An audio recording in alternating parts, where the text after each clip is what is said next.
आज का मौसम बहुत ही ज़्यादा प्यारा हो रहा था। चारों तरफ इतनी सारी ग्रीनरी थी और माउंटेन्स भी बहुत ही ब्यूटीफुल से लग रहे थे।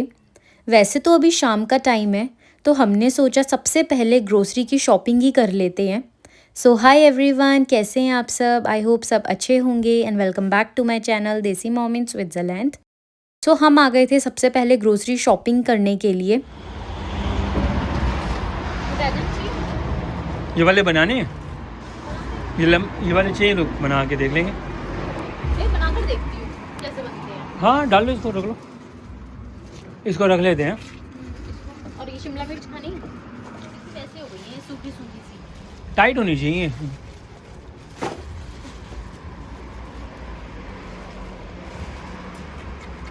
टाइट तो नहीं है, ऐसे गिलगिली सी हो रही है। चलो फिर रहने देते हैं, वो देखते। बैगन ले लो फिर। एक इंडियन फैमिली की शाम शायद कुछ ऐसी ही होती है। घर का राशन पानी लेना भी बहुत ज़रूरी होता है। और क्योंकि यहाँ हमारे साथ कोई फैमिली नहीं है ना, इसलिए हम जब भी ग्रोसरी शॉपिंग के लिए आते हैं तो बच्चे हमारे साथ ही आते हैं। वैसे यहाँ मुझे ये वाले फ्रूट्स दिखे। पहले तो मुझे लगा कि ये इंडिया वाले बेर हैं, इसलिए मैंने बिना सोचे ले लिए। लेकिन घर आकर पता चला कि ये बेर नहीं थे, बल्कि कोई और ही फ्रूट था।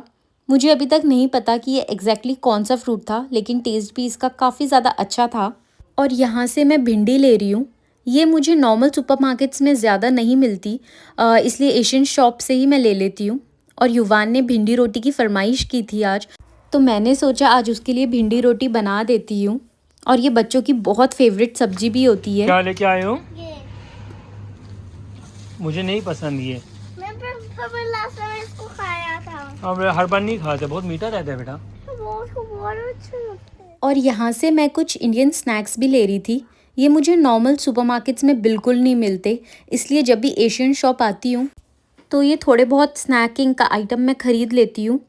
चाय या कॉफ़ी के साथ ये खाने में बहुत अच्छा लगता है। और अधिकतर शाम को मैं, युवान और विवेक थोड़ा बहुत स्नैकिंग कर लेते हैं चाय या कॉफ़ी के साथ शाम के समय।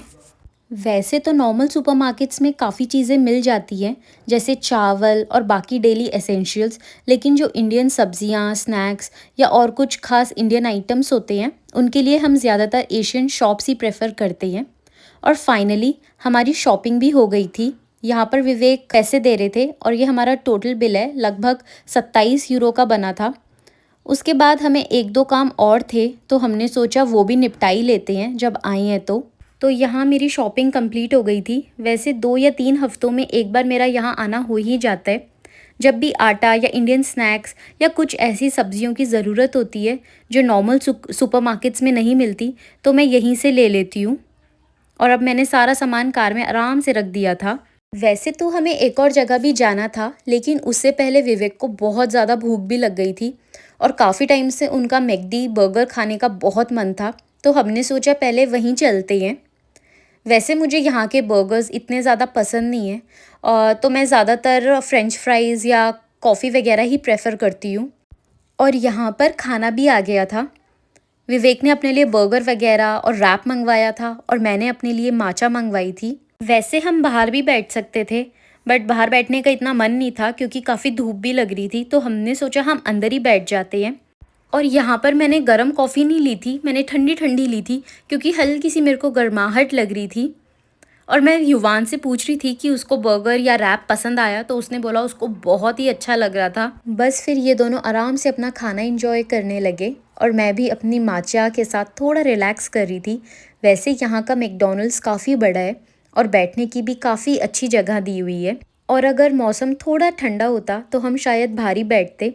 और कभी कभी फैमिली के साथ ऐसे छोटे छोटे इवनिंग मोमेंट्स ही पूरे दिन को और भी ज़्यादा ब्यूटीफुल सा बना देते हैं। कैसा लगा ये वाला आपको? Looks good. डायसन मुझे काफ़ी पसंद है, एक्चुअली बहुत ज़्यादा ही पसंद है, काफ़ी भी क्या बोलूं। और एक ये वाला भी है ना, इनका लेटेस्ट आया है ना ये वाला ना, ये रोबोट। इसमें मतलब झाड़ू भी लग जाएगी और पोछा भी हो जाएगा इसमें। हाँ लग जा, इसमें दोनों। हाँ वैक्यूम भी है और ये पोछा भी लगा देगा वो।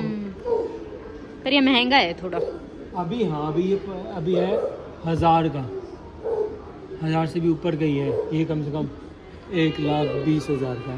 कितने का? 1,15,000 से 20,000। महंगा है काफ़ी। महंगा। और मैंने बताया था ना कि मुझे एक और काम भी था। वैसे मुझे अपने फ़ोन के लिए एक नया स्टैंड लेना था क्योंकि मेरा पुराना वाला टूट गया है। वीडियो बनाने में उसकी काफ़ी ज़्यादा ज़रूरत पड़ती है। मैं आज सोच कर ही आई थी कि नया ले लेती हूँ, लेकिन मुझे बिल्कुल सिंपल और आसान सा स्टैंड चाहिए था जो यहाँ देखने को बिल्कुल नहीं मिल रहा था। नहीं पसंद आया? मुझे थोड़ा इजी वाला चाहिए ना। चलो कोई नहीं, एक बार ये थोड़ा टाइट भी मैं समझ गया, मैं देख लूँगा। इजी वाला चाहिए। ठीक है, चलो दूसरी दुकान पे देख लेते हैं ना। हाँ, वो बेटर है। चलो। खैर मुझे स्टैंड तो नहीं मिला तो विवेक ने बोला मैं ऑर्डर कर दूंगा अमेज़ॉन से। तो देखते हैं 1 या 2 दिन में आ जाएगा। और जब हम घर जा रहे थे तो मेरे को आइसक्रीम दिख गई थी तो मैंने सोचा आइसक्रीम खा ही लेते हैं। हम ज़्यादातर इसी शॉप पर आते हैं और ये हमारे घर से काफ़ी पास है।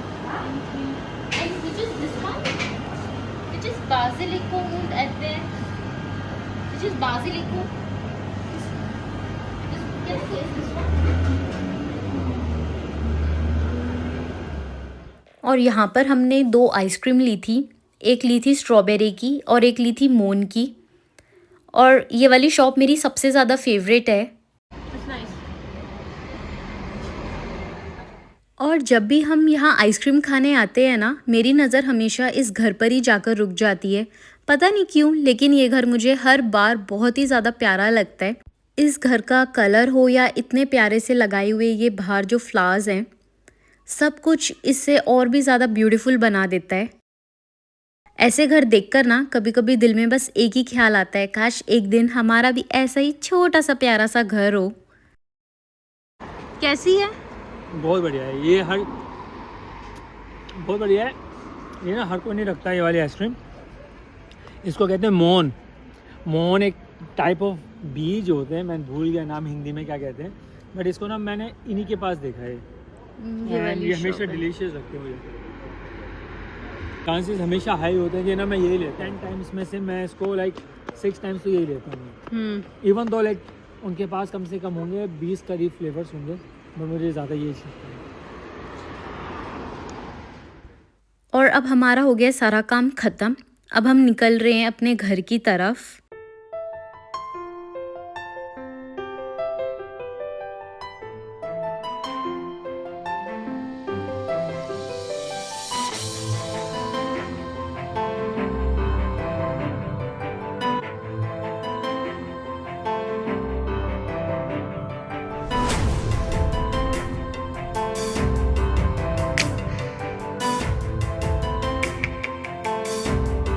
घर जाने से पहले हमने सोचा थोड़ी देर यहाँ फॉरेस्ट में भी वॉक कर लेते हैं। ये जगह हमारे घर के बिल्कुल पास ही है और जब भी थोड़ा नेचर एंजॉय करने का मन करता है ना, हम अक्सर यहीं आ जाते हैं। मैं, विवेक और युवान बस आराम से यहाँ वॉक कर रहे थे। शाम का टाइम था इसलिए लोग थोड़े कम थे। दिन में यहाँ काफ़ी फैमिलीज़ और लोग वॉक करते हुए मिल जाते हैं।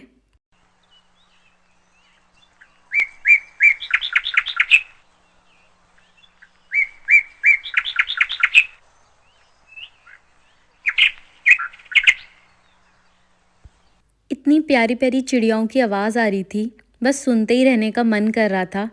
चारों तरफ इतनी ज़्यादा ग्रीनरी थी कि आंखों को ही इतना ज़्यादा सुकून सा मिल रहा था और वॉक करने में और भी ज़्यादा मज़ा आ रहा था। वैसे ज़्यादातर ऐसे फॉरेस्ट में बैठने की भी अच्छी जगह होती है और बारबेक्यू भी कर सकते हैं, बट यहाँ पर बारबेक्यू अभी बंद था। बट यहाँ पर कोई भी आकर बैठ सकता है, ये किसी का पर्सनल नहीं होता है। वैसे स्विट्ज़रलैंड तो अपने आप में बहुत हरा भरा है, लेकिन फ़ॉरेस्ट की बात ही अलग होती है। यहाँ आकर हमेशा बहुत ज़्यादा पीसफुल सा लगता है। और थोड़ी देर बैठने के बाद हम लोग अब निकल रहे थे अपने घर की तरफ। कभी कभी हमारा शाम का रूटीन ऐसा ही कुछ होता है, थोड़ी सी शॉपिंग हो गई, घर का राशन ले लिया, थोड़ा सा घर के आसपास घूम लिए और फिर सीधा घर। उसके बाद तो वही रोज़ के काम शुरू हो जाते हैं, खाना बनाना, सबको खिलाना और दिन को रैप अप करना।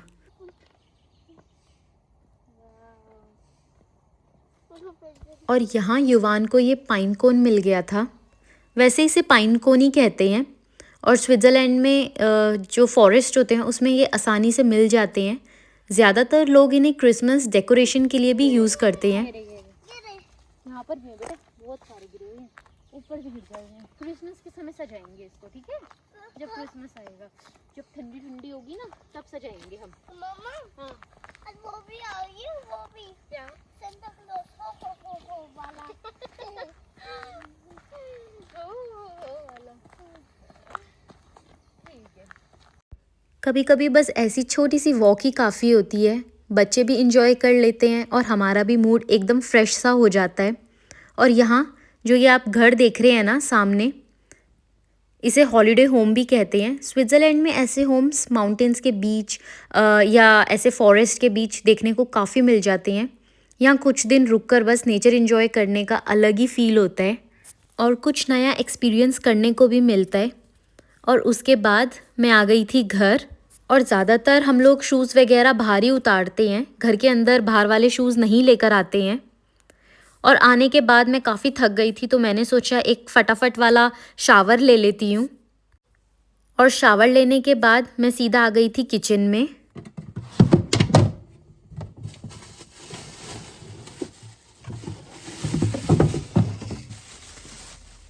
और आज मैं बनाऊंगी भिंडी, क्योंकि मेरे से युवान ने ये स्पेशली फरमाइश करी थी।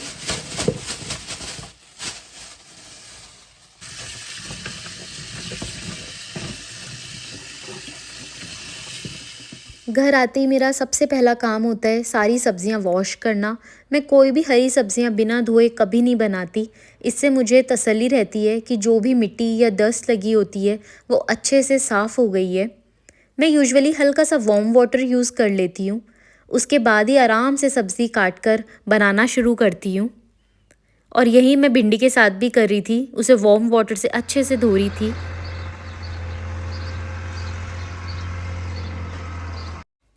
और यहाँ पर जब जब घास बड़ी हो जाती है, ये लोग कटाई करने के लिए आ जाते हैं। और बाहर का मौसम भी बहुत ही प्यारा सा हो रहा था, बहुत खिला खिला सा मौसम हो रहा था। और यहाँ मैंने भिंडी भी अच्छे से वॉश कर ली थी। मैं इसे तुरंत कट नहीं करती, पहले थोड़ी देर के लिए ऐसे ही रख देती हूँ ताकि ये अच्छे से सूख जाए। उसके बाद ही काटना मुझे ज़्यादा इजी लगता है। तब तक विवेक दोनों बच्चों को नीचे लेकर चले गए थे। फॉरेस्ट से आने के बाद भी युवान का बिल्कुल मन नहीं कर रहा था और वो काफ़ी रोने भी लग गया कि उसे घर नहीं आना है, उसे बाहर ही घूमना है। तो विवेक ने बोला कि मैं तेरे को ना थोड़ी देर के लिए बाहर ले चलता हूँ, और अब देखो कितना खुश है बाहर। और मैंने बोला फिर आप जब युवान को लेकर जा रहे हो, आप कीकी को भी साथ में ही ले जाओ, ताकि जो किचन के काम है या जो घर के छोटे मोटे काम है वो मैं फटाफट निपटा लूँगी इन लोगों के आने से पहले। मुझे तो लगता है कि ये हर मम्मी की कहानी है। जैसे ही घर थोड़ी देर के लिए शांत होता है, बस लगता है चलो फटाफट ये भी कर लेती हूँ, वो भी कर लेती हूँ। पता ही नहीं चलता फ्री टाइम कब काम में निकल जाता है। और यहाँ पर मैं भिंडी की सब्ज़ी बनाने के लिए मैंने थोड़ी सी लहसुन ली थी, 2 प्याज ली थी, मिर्च ली थी और टमाटर लिए थे। और मैं यहाँ पर सिर्फ 3 मिर्च डालूँगी छोटी छोटी सी, और साथ में लहसुन डालती हूँ मैं। जब भिंडी में आप लहसुन डालते हैं ना तो उससे बहुत अच्छा वाला फ्लेवर आता है लहसुन का। तो मैंने ज़्यादा लहसुन नहीं ली है, सिर्फ 3 से 4 कली ली है, बड़ी बड़ी वाली। और ज़्यादातर लोग प्याज को बारीक बारीक भी कट करते हैं, बट मैं प्रेफर करती हूँ उसे लंबा लंबा कट करना, और वो भी पतले पतले स्लाइसिस में। तो जब 2 प्याज मैंने काट ली थी तो मैंने साथ में यहाँ पर 1 टमाटर भी बड़ा वाला काट लिया था। और जब भिंडी की सब्ज़ी बनती है मैं ज़्यादातर उसे सरसों के तेल में ही प्रेफर करती हूँ। जब अच्छे से गर्म हो गया था तेल, मैंने इसमें अजवाइन डाल दी थी खूब सारी। मैं इसमें जीरा नहीं डालती हूँ, सिर्फ अजवाइन डालती हूँ। और साथ में मैंने लहसुन और मिर्च डाल दिया था। इससे ना स्वाद और भी ज़्यादा अच्छा आता है। और जब वो हल्का सा भुन गया था तो मैंने प्याज डाल दिए थे।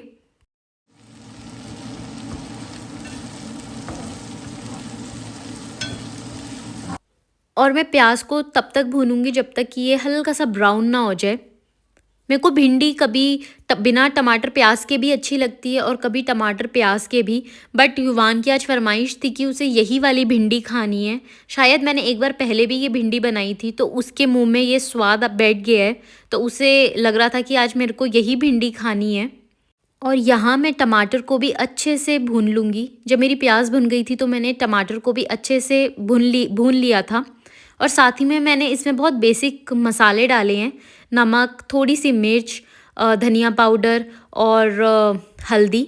साथ में मैंने इसमें हल्की सी हींग भी डाली है फॉर टेस्ट। और मैं टमाटर प्याज को अच्छे से भून लूँगी इन मसालों के साथ और तेल के साथ, और इसे जब तक पकाना है जब तक कि इसमें से तेल ना सेपरेट हो जाए। और धीमी धीमी आंच पे ये पकता रहेगा मेरा मसाला। मैंने इसे ढक दिया था और कुछ 5 से 6 मिनट के बाद आप देख सकते हो ऑयल मेरा थोड़ा सा सेपरेट हो गया है।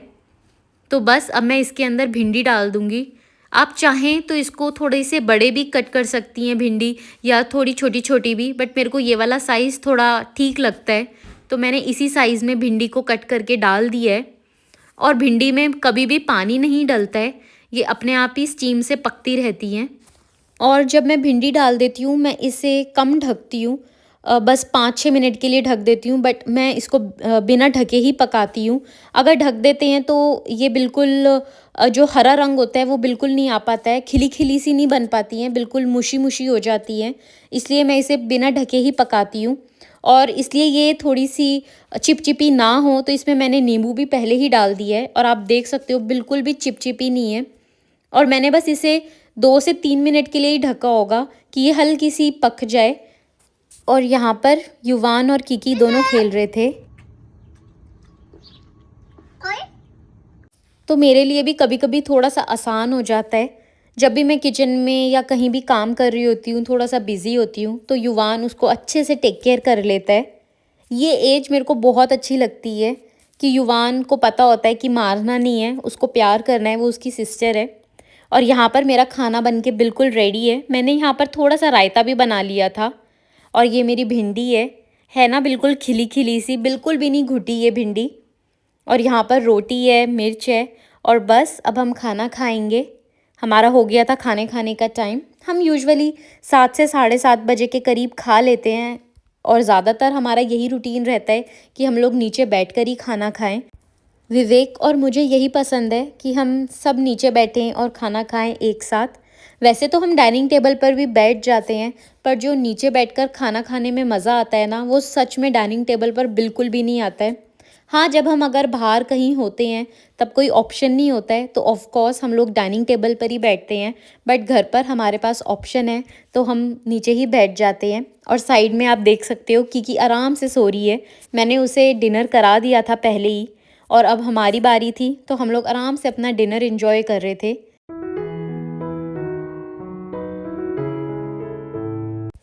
और डिनर करने के बाद यहाँ पर मैं थोड़ी देर युवान के साथ भी खेल लेती हूँ, ताकि उसे बोर ना हो बिल्कुल भी। सॉरी। वैसे ज़्यादातर हम डिनर करने के बाद भी बाहर चले जाते हैं वॉक करने के लिए, बट आज मेरा बिल्कुल भी मन नहीं था, क्योंकि मैंने वहाँ आप देख सकते हो सामने मैंने किचन भी नहीं अभी साफ़ करी है, और किकी भी थोड़ी सी फजी हो रही थी। तो मैंने सोचा हम थोड़ी देर घर पर ही खेल लेते हैं और फिर उसके बाद हम लोग जल्दी सो जाएंगे। खेलने के बाद मैंने यहाँ पर युवान को बोल दिया था कि तुम ब्रश कर लो। मैंने उसे बोल रखा है कि दिन में हमें 2 बार ज़रूर ब्रश करना चाहिए, तो वो उसके माइंड में बैठ चुका है कि एक मॉर्निंग में और एक नाइट टाइम में सोने से पहले उसे ब्रश करना ही करना है। तो ये उसकी शायद आदत सी हो गई है अब। और अब मैं जा रही थी रूम में, वो रूम में ऑलरेडी बैठ गया था। यहाँ पर मैं अब दोनों बच्चों को सुला भी दूँगी, बट सोने से पहले युवान की ये हैबिट है कि वो बुक्स वगैरह पढ़ लेता है। वैसे उसे पढ़ना नहीं आता है अभी, बट उसे अच्छा लगता है कि वो बुक्स ओपन करके बैठा रहे और वो पिक्चर्स देखता रहता है। और यहाँ पर मैं थोड़ी बहुत उसे इंग्लिश में या जर्मन में बुक्स पढ़ाती रहती हूँ। कभी स्टोरी टाइम करता है वो, तो कभी राइम्स पढ़ लेता है। जो उसका मूड करे वो मैं उसे सुनाती रहती हूँ। और ये भी इतना एक्सपर्ट हो गया है ना आजकल कि ये खुद अपनी स्टोरीज़ बनाता रहता है धीरे धीरे।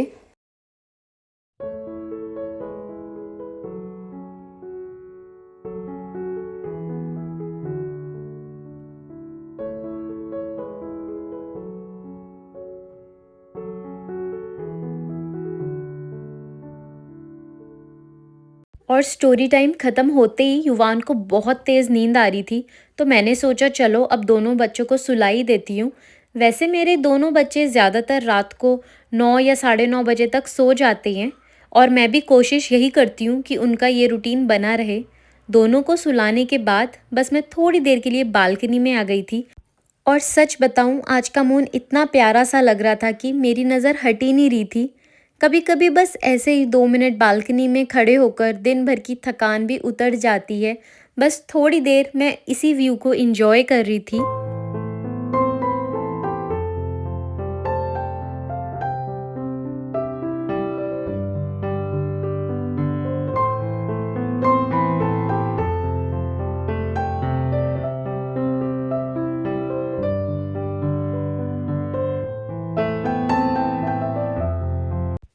तो बस आज का व्लॉग यहीं ख़त्म करती हूँ। आई होप आपको हमारा इवनिंग टू नाइट रूटीन अच्छा लगा होगा। मिलते हैं नेक्स्ट व्लॉग में, तब तक के लिए take care, stay safe, bye bye.